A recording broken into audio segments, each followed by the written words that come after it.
Au cours de cette année 2020, Rebel Wilson a décidé de changer de mode et d'hygiène de vie. La comédienne australienne a décidé de perdre du poids afin de se sentir mieux dans sa peau. Un choix qu'elle assume et dont elle est fière, comme elle en parle régulièrement à sa communauté.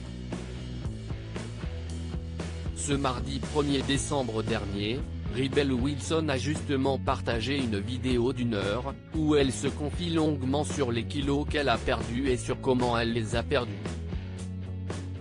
En toute transparence, Rebel Wilson a expliqué avoir perdu une trentaine de kilos, puisqu'auparavant elle pesait plus de 100 kilos et désormais fait environ 75 kilos. La comédienne rendue célèbre par la saga Pitch Perfect a donc fièrement atteint son objectif. Mais alors comment Rebel Wilson a-t-elle fait pour perdre ses kilos? L'actrice de 40 ans a consulté un nutritionniste, qui lui a conseillé de suivre un régime riche en protéines. Elle a mis un terme à ses mauvaises habitudes alimentaires, comme par exemple diminuer sa consommation de sucre. J'essaie de rester en dessous de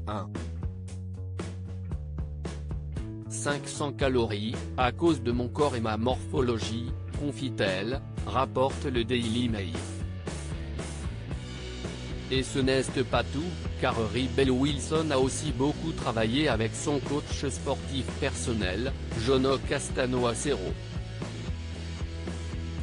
Une nourriture saine, mais pas de privation. Maintenant qu'elle a atteint le poids qu'elle voulait, Rebel Wilson va pouvoir entamer sa phase de stabilisation, qui correspond à environ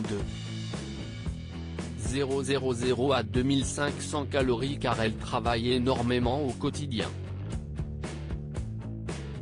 Néanmoins, l'actrice a tenu à préciser qu'elle ne se prive pas et qu'elle ne mange pas non plus elle-ci tout le temps. Pour parfaire sa perte de poids, Rebel Wilson a séjourné plusieurs jours dans un centre de bien-être et de remise en forme de luxe intitulé Viva Mair, situé en Autriche. Une fois de retour aux États-Unis, Rebel Wilson a confié à sa communauté Instagram avoir atteint son objectif avec un mois d'avance. Désormais qu'elle pèse les 75 kilos qu'elle voulait, Rebel Wilson va enfin pouvoir faire ce qu'elle avait prévu depuis des mois, congeler ses ovocytes dans le but d'avoir un enfant.